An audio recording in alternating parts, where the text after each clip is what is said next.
From Quito, Ecuador, my name is Carla Gonzalez, and this is From the South, the morning news brief on Telesur English.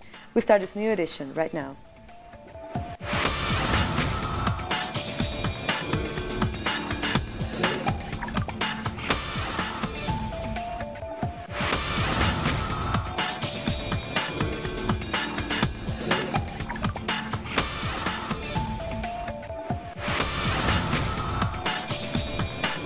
We begin in Honduras, where one man has been killed and several other people have been arrested as the opposition began a week-long national strike. The opposition alliance called for the strike and demonstrations in protest against alleged fraud in the re-election of Juan Orlando Hernandez. Riot police fired volleys of tear gas as protesters set tires on fire. One man could be seen fleeing the violence with his young son. We demanded what we earned at the polls. Salvador was president and there was a mega fraud, and everyone saw it, and the Supreme Electoral Tribunal lent itself to that fraud. The right belongs to us. They know they have not won anything. It's the people who won, and we will not stop demonstrating until he leaves. As Pope Francis ended his visit to Chile and Peru on Sunday, he said that Latin American politics are in crisis. The pontiff cited corruption as a huge issue on the continent, and in improvised remarks to bishops, he mentioned the scandal involving the construction company Odebrecht as an example of the greed that is running wild across the continent of his birth.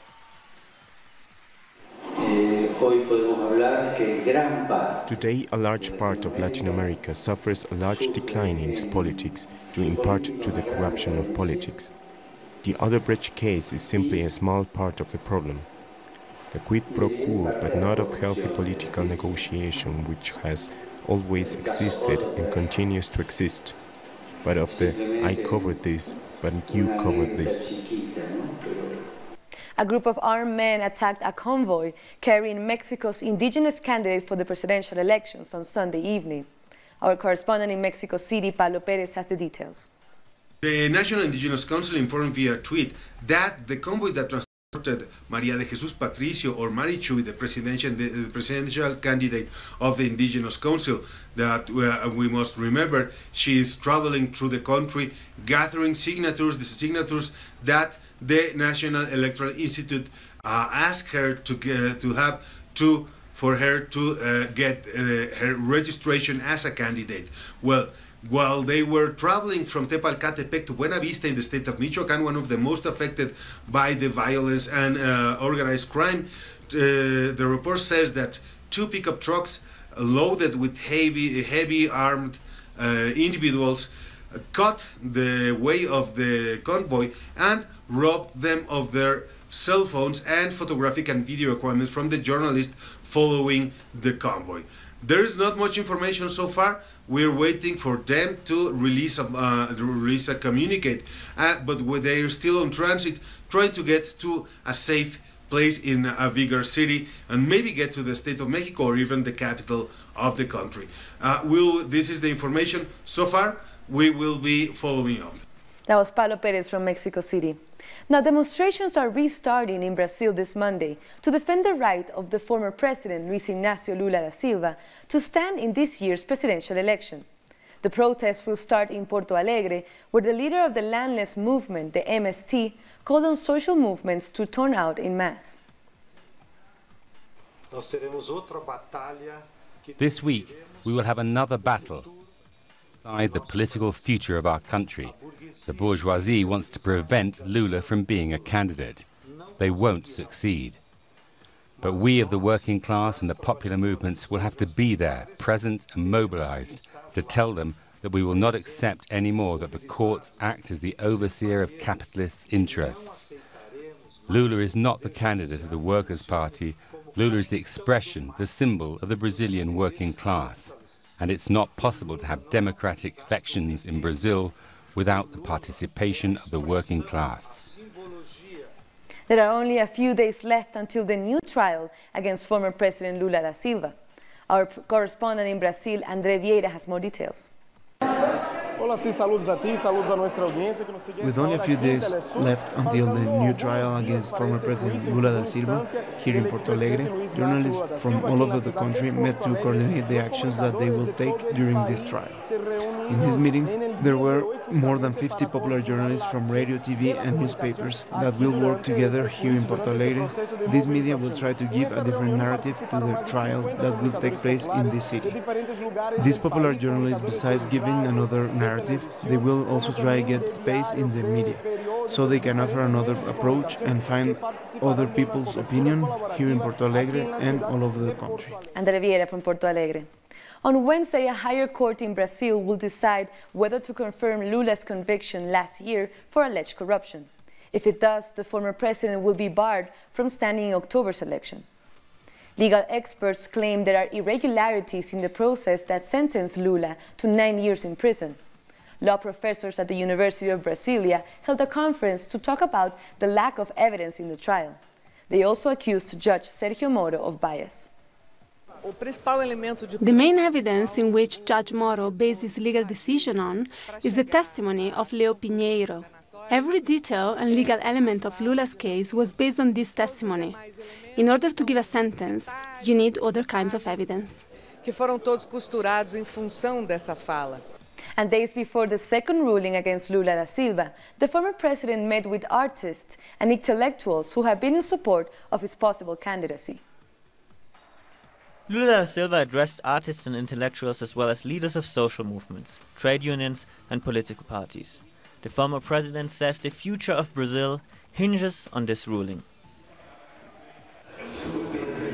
What's at stake is more than just Lula. It's something called national sovereignty. On January 24th, 3 judges of the Tribunal Court of Porto Alegre can vote to prevent Lula from being a candidate or even send him to jail.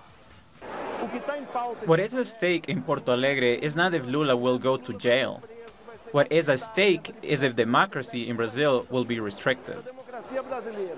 Even those who normally wouldn't vote for Lula participated in the event because they considered that an election without Lula would be a fraud, while his supporters insist that, acquitted or not, Lula will be their candidate. The electoral process of 2018 will not be democratic if Lula cannot participate. He can't be forced not to participate. He has the right to do so. Nothing seems to stop Lula from fighting for a country which has already sent him to prison for 31 days during the military dictatorship, a coup attempt against his party and the loss of his wife. It is a continuity of a coup to implement a long-term agenda of destruction of social rights in the country, the state, delivery of Petrobras, Bank of Brazil, national riches and natural resources, and destruction of labor rights. Regardless of the ruling on January 24th, Lula will be received by a demonstration in São Paulo. It is a moment of recognition for our people, and we cannot stay outside of this fight. The black movement and militants, we have to be in the streets.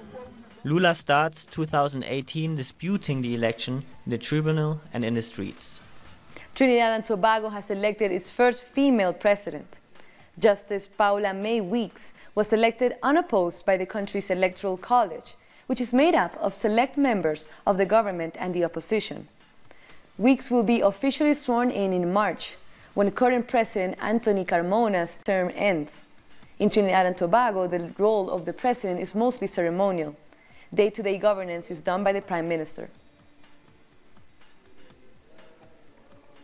And the Prime Minister of Trinidad and Tobago, Dr. Keith Rowley, and opposition leader Kamla Persad-Bissessar, in a rare moment of cooperation, praised the election of the first female head of state. Madam Speaker, as a young nation, we can indeed be proud of the fact that our democracy and all our governance systems are open to all our citizens. Equity at all levels will enhance our democracy and ensure that our nation achieves its true potential. So who is Justice Paula May Weeks? Well, here are some facts. Justice Weeks received her LLB in 1980 and soon moved into a career that focused on criminal and appellate law. She became a High Court judge in 1996 and has acted as Chief Justice of Trinidad and Tobago. Currently, she is a judge at the Turks and Caicos Court of Appeal, a 3-year term that began February of last year, a position she will now have to resign to become president. Hundreds of Haitian immigrants took to the streets of New York to protest against Donald Trump's racist comments on Caribbean countries. On the eve of Donald Trump's first anniversary in office, about 200 protesters braved the cold in New York to protest against what they deemed were racist remarks made by the U.S. president. That's after Trump referred to Haiti, El Salvador, and African nations as shithole countries. Protesters carrying Haitian flags, signs, and banners chanted as they walked across the Brooklyn Bridge and marched towards the Trump building. This is not acceptable, and people have to take to the streets and say this is not what this country is. We will never allow it to be, and if you don't stand up now, they will be after you next. His comments have sparked worldwide condemnation, especially from citizens and politicians in Africa, South America, and the Caribbean. Because I'm Haitian and I'm standing for all the Haitian immigrants, and I'm standing for what we believe in, and I'm standing for my children, and I'm standing for all my ancestors. Demonstrations erupted in Haiti as well, where throngs of people gathered outside the U.S. Embassy in Port-au-Prince. The Haitians are also unhappy that Trump revoked special status given to about 59,000 Haitian immigrants in the U.S. When we consider war, exploitation, domination, occupation, coups, and racism, there are so many weapons used by the United States against the countries of the Caribbean and Africa. U.S. foreign policy on Haiti never changed. It's been that way for 200 years. 200 years of policy that appeared to have changed in just 1 year. What do we want? When do we want it? We'll be back very soon. Stay with us.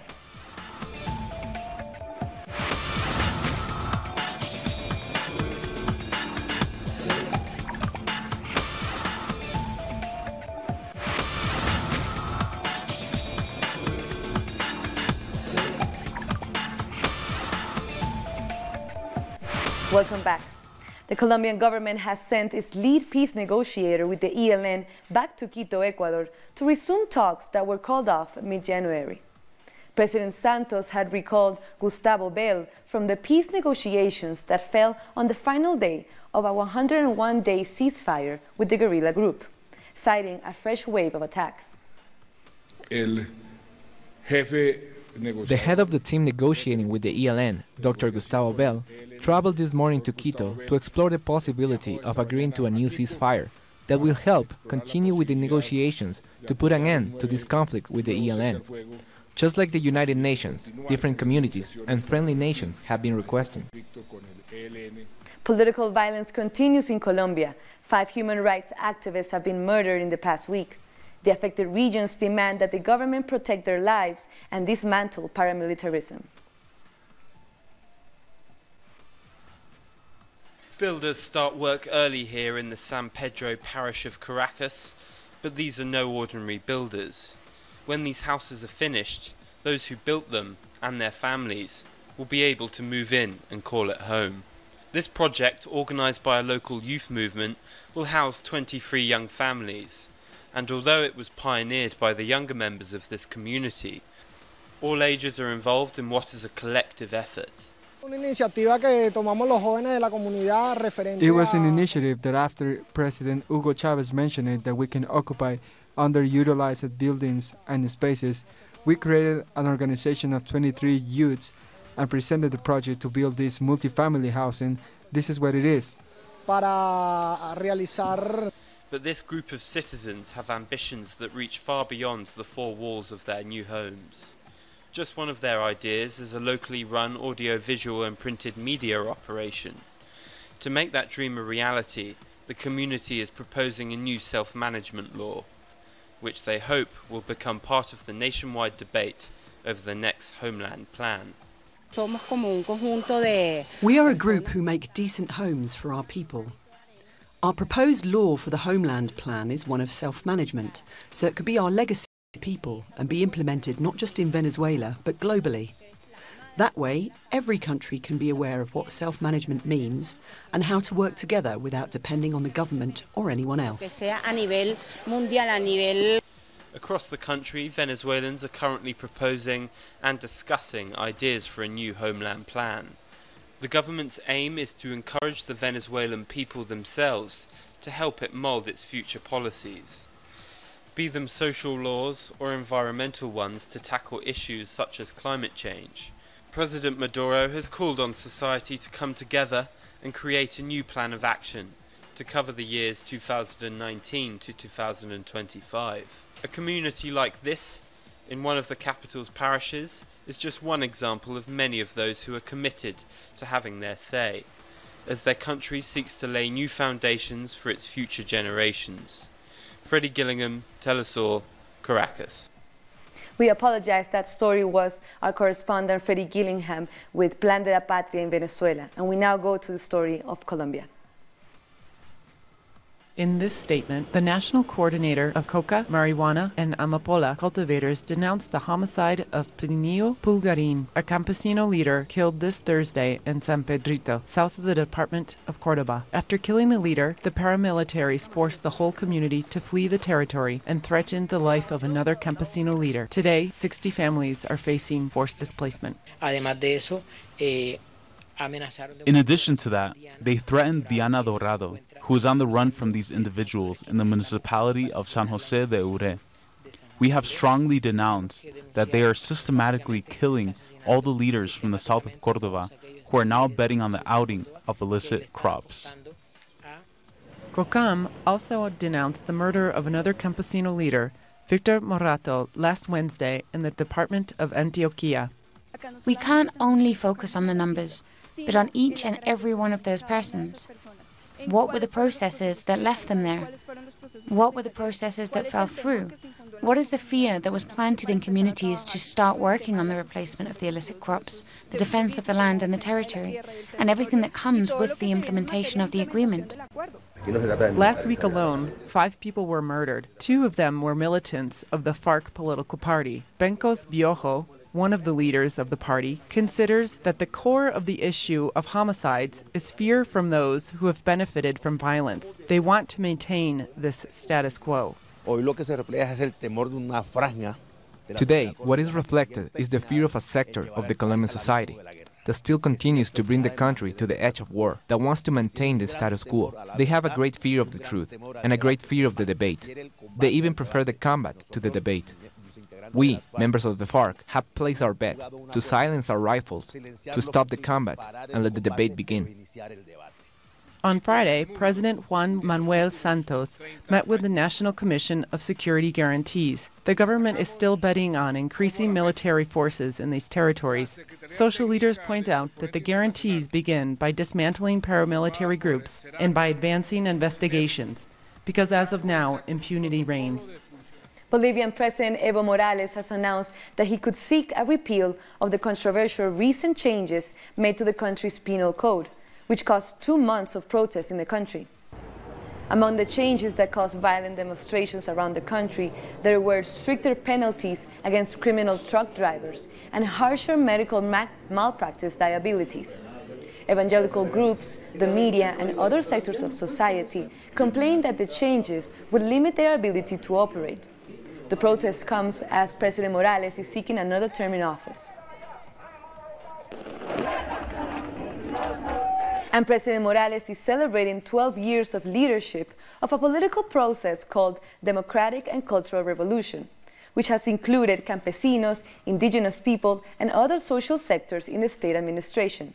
The details in the next report. President Evo Morales prides himself on having a social cabinet, as he calls it, and social organizations likewise think of the government as their own. A system that is now celebrating 12 years. The Constitution protects us today to be equal, men and women at work, everything 50-50. We can see that in the country there have been deep changes in many aspects. We also have to look to the other side, the human side. They have taken us into account. The current administration approved a new constitution that left behind the old republic and that created the plurinational state that recognizes its 36 indigenous peoples and gender equality. Through the economic stability guaranteed by the nationalization of the hydrocarbon industry, a process of democratization of access to wealth was achieved. With this removal of inequality between rich and poor, it took more than 2 million Bolivians out of poverty. 2 million that used to live with less than $1 a day. The nationalization of strategic companies, like hydrocarbons, gave economic strength to the state that of 18% passed to control the 82% of oil business profits. Poverty has been reduced dramatically by 20% in Bolivia. This is a fact that, for me, is a central one of this government's management. Obviously, there is constantly great social investments being made. There is economic stability. International organizations certify the decrease of poverty from 38 to less than 20%. In the first 3 years of this administration, the country was declared free of illiteracy, and policies against discrimination and sexism are being promoted. There is an improvement in the fight against racism, those injustices of having a feudal vision, a colonial vision. Today is a statutory framework to demand equal treatment. We, as a country, have buried the old Republican state and built this new plurinational state. It's possible to make a new society. In recent years, the state has promoted the industrialization of all natural gas within its own resources. A giant plant produces urea in the center of the country. The purpose now is to make Bolivia the main producer and exporter of energy through environmentally friendly systems. And we go to the Dominican Republic, where Catholic faithful celebrated on Sunday their patron saint, Our Lady of Altagracia. The Mass was held in the town of Higüey at the basilica built in the saint's honor. It drew influential Dominican personalities, including the country's president Danilo Medina. An image of the Virgin Mary, painted in the 16th century during the colonial period, is housed inside the basilica and often venerated by believers.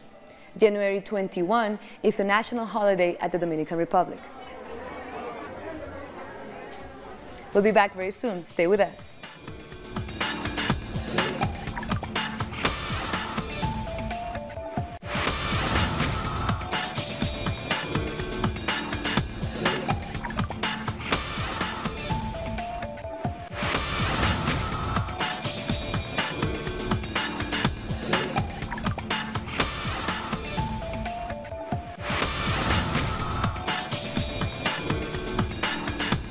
Welcome back. Operation Olive Branch is in its 4th day. Turkish artillery and warplanes have pounded over 150 sites around Afrin in Syria, including Kurdish refugees and weapons stores, according to the Turkish army. Turkish ground troops have entered Syria to push an offensive against Kurdish militia, as announced by Turkish Prime Minister Recep Tayyip Erdogan on Saturday. Heavy rocket and missile bombardment of the region took place Sunday, targeting locations in Syria that Turkey says are strongholds for the People's Protection Unit, or YPG. Turkey believes that the group active in northern Syria is an extension of the banned militia group Kurdistan Workers' Party, or the PKK. The Turkish Air Force released aerial footage on Sunday of what they report is a missile strike in the Afrin region. Several civilians injured in the bombardments are being treated in the city's central hospital. Turkey sent tanks to its border town of Ranhali after 3 rockets from Syrian territory hit the city, causing the death of at least 1 person and leaving more than 32 wounded. In Istanbul, riot police have detained at least 7 demonstrators and suppressed a rally called for by the pro-Kurdish People's Democratic Party, or HDP, after Erdogan said in a public address Sunday that any street protesters would, quote, pay a very heavy price. We want to make a call to the Turkish government. Look at the United Nations Agreement, Article 2.4 and Article 51 article, and that we're a member of NATO. Take care of NATO Agreement Article 1 and give an end to these attacks. We said no more death or injury from any side. Syrian Kurdish supporters of the YPG took part in a demonstration in the northeastern Hasaka province in the town of Amuda. Demonstrations in Italy, Berlin, and France also took place over the weekend, with protesters decrying the invasion. The Turkish state so far, we have seen for hundreds of years, has never accepted that there is a Kurdish autonomy, never accepted that there is a Kurdish state, never accepted that there is a Kurdish will in that region. It's for that reason that Turkey is afraid today. It's for that reason that Erdogan is afraid. And it's for that reason that the Turkish state and the Turkish army want to attack this stable region. And they want to invade this stable region. It's a risky move by Turkey, a U.S. ally now attacking a U.S.-backed group amid an all-time low on U.S.-Turkey relations. Russia has called the move pure aggression and a violation of Syria's territory. France has already warned that the operation risked harming the international fight against jihadists, but Erdogan is showing no sign of respite. He has already announced plans to attack his next target, Syria's Manbij. Now let's have a look at some other stories making headlines around the world. Hundreds of thousands of federal workers will not go to work on Monday as the U.S. Senate struggles to end a government shutdown. Essential services will still run, but famous sites and monuments have been affected by the shutdown. Dozens of national parks and monuments were expected to remain partially or entirely closed. The Statue of Liberty was closed on Sunday, but New York Governor Andrew Cuomo vowed to use the state funds to keep the landmark monument in operation. Around 30 people have been killed, most of them foreigners, as Taliban attackers stormed Kabul's Intercontinental Hotel Saturday night.